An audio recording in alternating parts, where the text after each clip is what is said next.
শুভ সকাল বন্ধুরা, কেমন আছো সবাই? আশা করি যে যেখান থেকে আমার এই ভিডিওটি দেখছো সবাই খুব ভালো আছো। আর আমরাও কিন্তু বেশ ভালো আছি, কিন্তু মনটা কিন্তু আমার একটু খারাপ আছে। কারণ দেখো, সারা দিন কিন্তু বৃষ্টি হচ্ছে আর এই বৃষ্টিটা হলে না আমার মনটা একটু খারাপ হয়ে যায়। কারণ পুরনো সব স্মৃতিগুলো কেন জানি না মনে পড়ে যায়, আর মনটা খুবই খারাপ লাগে, আর সবার কথা মনে পড়ে। আর মায়ের কথাটা একটু বেশিই মনে পড়ে, কারণ আমার মা কিন্তু এখন আর পৃথিবীতে নেই।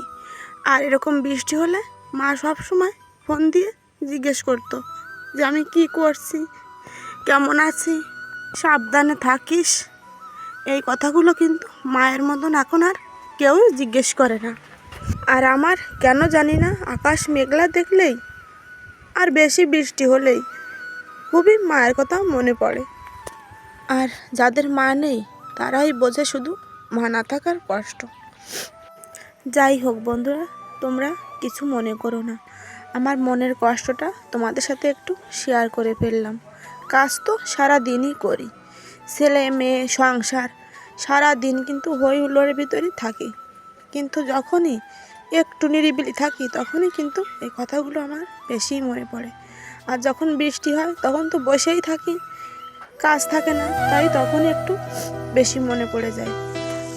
যাই হোক, তোমরা কিছু মনে করো না। দেখো, সকালবেলায় কিন্তু অনেক কাজকর্ম আমি সেরে নিয়েছি তোমাদের সাথে কথা বলতে বলতে। আর এখন আমি রান্নাটাও বসিয়ে দিয়েছি। আর বাইরে কিন্তু হচ্ছে প্রচণ্ড পরিমাণে বৃষ্টি। এখন আমি রান্না করব বিচি কলা দিয়ে শিং মাছের ঝোল, আর করব শাপলা ভাজি, আর করব ক্যাপলের টক। চলো বন্ধুরা, তাহলে রান্নাটা বসিয়ে দিই। আর দেখো, আমি এখন মাছগুলো লবণ দিয়ে আর গরম জল করে কিন্তু ভালো করে ধুয়ে নিচ্ছি, নইলে এই মাছে কিন্তু অনেক নালা থাকে। তাই 2-3 বার করে আমি গরম জল দিয়ে আর লবণ দিয়ে ধুয়ে নেব।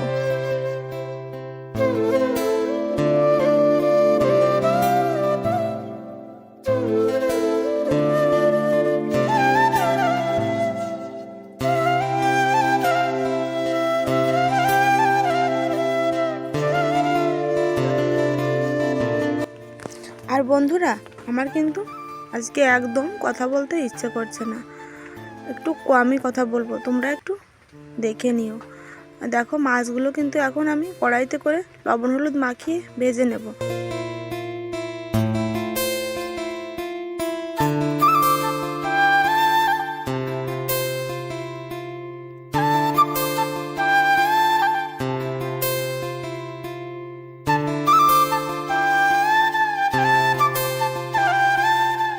তাহলে বন্ধুরা চলো, কি কি রান্না করলাম তোমাদের একবার দেখিয়ে দিই। রান্নাটা কিন্তু আমার হয়ে গেছে। আর রাত্রের কিছু তরকারি ছিল, মাংস ছিল, সেগুলো আমি গরম করে নিয়েছি। আর তারপর আজকে কিন্তু সকালবেলায় বৃষ্টির কারণে থালা বাসন আমি মাজতে ধুতে কিছুই করতে পারিনি। রান্না বান্নার পরে তারপর দেখো, ওর বাবার মানে রোহিতের বাবার রেইনকোটটা পরে আমি থালা বাসনগুলো এখন ধুয়ে নেব।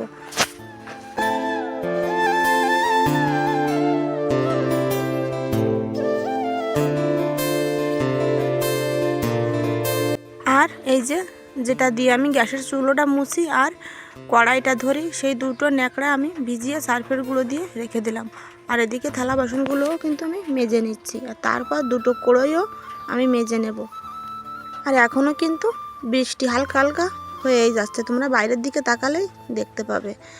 আর তারপর আমি ফোনটা কিন্তু কিভাবে রেখেছি জানো, চেয়ারের উপর ছোটো একটা স্ট্যান্ড আছে আমার, সেটাতে করে ছাতা দিয়ে তারপর আমি ফোনটা রেখেছি।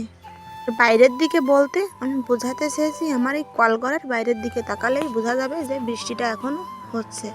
আর দেখো, রোহান চলে এসেছে পা ধোয়ার জন্য। ও বারবারই শুধু উঠানে নামে বৃষ্টি হলে আর ঘন ঘন পা ধোয়।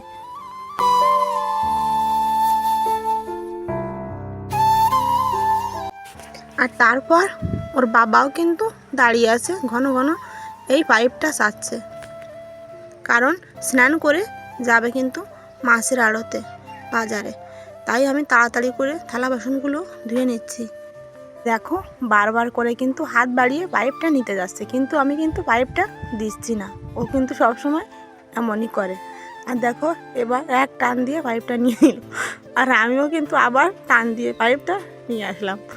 আর যখন আমি ভয়ে জবাব দিচ্ছি তখনও কিন্তু আমার মনটা ভীষণই খারাপ ছিল, কিন্তু এই ভিডিওতে এই ক্লিপটা দেখে আমার মনটা কিন্তু আবারও ঠিক হয়ে গেল। আমি কিন্তু এই সংসারের এই হাসিটুকু নিয়েই থাকতে চাই, কিন্তু কেন জানি না বারবার সেই কষ্টের দিনগুলোর কথা মনে পড়ে যায়, সেই স্মৃতিগুলোর কথা মনে পড়ে যায়। যাই হোক বন্ধুরা, তোমরা তো আমার একটা পরিবার, তাই না? তোমরা যদি কোনো দিন আমার জীবনের এই কষ্টের দিনগুলোর কথা শুনতে চাও, জানতে চাও, অবশ্যই আমি তোমাদের সাথে শেয়ার করব। যাই হোক, দেখো আমি কিন্তু অনেক কাজ সেরে নিয়েছি, থালা বাসনগুলো ধুয়ে নিয়ে ঘরে চলে এসেছি। আর এসে দেখি আমার দিদি এই যে একটা কাঁঠাল নিয়ে, দিদি যে কাঁঠালটা বাড়ি থেকে এনেছিল, এই কাঁঠালটা কিন্তু এখন পেকে গেছে। দিদি এখন বের করে রোহানকে খেতে দিচ্ছে, আর আমাদের জন্য বের করে রেখে দিচ্ছে। কাঁঠালটা কিন্তু বেশ সুন্দরই হয়েছিল। আর আমিও স্নান করে চলে এসেছি, খাওয়া দাওয়া করে নিচ্ছি এখন। আর এদিকে শাশুড়ি মা কিন্তু পুজোটাও দিয়ে দিয়েছে।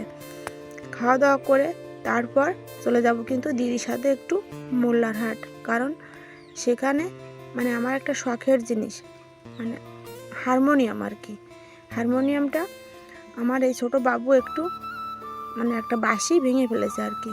সেই হারমোনিয়ামটা এখন দিদির সাথে গিয়ে সেরে নিয়ে আসবো। তাহলে চলো তাড়াতাড়ি করে খাওয়া দাওয়াটা সেরে নিই। আর সেখানে যাওয়াটা আমি তোমাদের সাথে আর শেয়ার করিনি, কারণ বৃষ্টি মাথায় নিয়েই গিয়েছিলাম।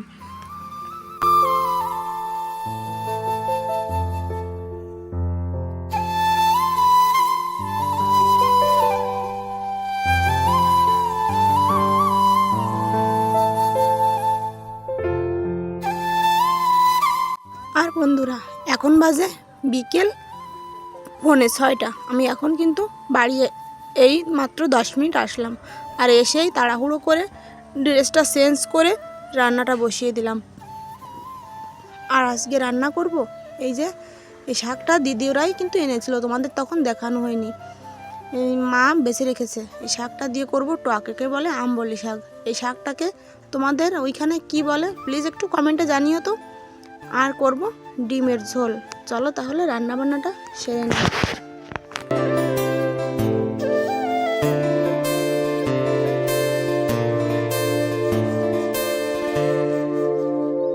এই শাকের টকটা কিন্তু খেতে বেশ ভালো লাগে। টকটা কিন্তু আমি বসিয়ে দিয়েছি, আর সাথে যদি একটু চিংড়ি মাছ হতো তাহলে তো আর কোনো কথাই নেই। আর এই সাইডে কিন্তু তেলটাও আমি গরম করতে বসিয়েছি ডিমের ঝোল করার জন্য। আর তেলটাও কিন্তু আমার গরম হয়ে গেছে। এখন আমি ডিমগুলোকে আগে ভালো করে ভেজে তুলে রেখে দেব, তারপর মশলা দিয়ে ভালো করে কষিয়ে তারপর কিন্তু ঝোল দিয়ে দেবো। আর পরে ডিমটা দিয়ে একটু গরম মশলা গুঁড়ো দিয়ে তারপর নামিয়ে নেব। আর এদিকে কিন্তু রান্নার ফাঁকে ফাঁকে আমি ওদের বইও পড়াচ্ছি। রান্নাটা করতে করতে কিন্তু আমার একটু দেরি হয়ে গেছে, কারণ রান্নাটা বসিয়ে তারপর আবার মাঝে একবার চুলোটা বন্ধ করে রেখে কিন্তু আমি মুরগিগুলোকে খাবার দিলাম, আরও অন্যান্য কাজও করেছি।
আর দেখো টকটা আমি নামিয়ে নিলাম, এটা কিন্তু হয়ে গেছে। আর এদিকে ডিমের ঝোলটাও কিন্তু আমার ফুটছে। এখন শুধু গরম মশলা দিয়ে নামিয়ে নিলেই হবে। আর দেখো গ্যাসটা কিন্তু আমি রান্নার সময়ও বারবার মুছতে থাকি, কারণ একটু নোংরা পড়লেই আমার ভালো লাগে না এই গ্যাসের চুলোটার উপর। আর দেখো এই যে গরম মশলাটা দিয়ে এখন আমি ডিমের ঝোলটাও গ্যাসটা অফ করে দিলাম, আর তারপর নামিয়ে নেব।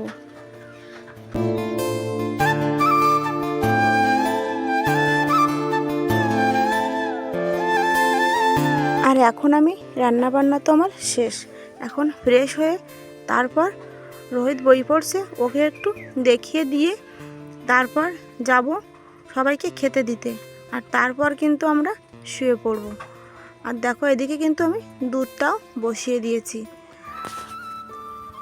আর এই যে দুধের বোতলটা ধুয়ে একটু জল দিয়ে দিলাম। আর তা চলো কি কি রান্না করলাম তোমাদের ফাইনাল লুকটা দেখাই। এই যে ডিমের ঝোল দেখতে কিন্তু বেশ সুন্দর হয়েছিল, আর খেতেও তেমন হয়েছিল। আর ডাল ছিল, ডালটাও কিন্তু গরম করে নিয়েছি, কিন্তু ডালটা আজকে আর কেউ খায়নি। আর দুধটাও এই যে জালে বসিয়ে দিয়েছি। তাহলে বন্ধুরা আজকের ভিডিওটা এই পর্যন্তই রাখছি। দেখা হবে নতুন একটা ভিডিওর সাথে। ততক্ষণে তোমরা সুস্থ থেকো, ভালো থেকো। আর আমার ভিডিওটা যদি তোমাদের একটুকু ভালো লাগে প্লিজ একটা লাইক করে দিও, আর সাবস্ক্রাইব করে আমার পাশে থেকো। আর ভিডিওটা তোমাদের কেমন লাগলো কমেন্টে কিন্তু জানাতে ভুলবে না। আর সবাইকে গুড নাইট, টাটা।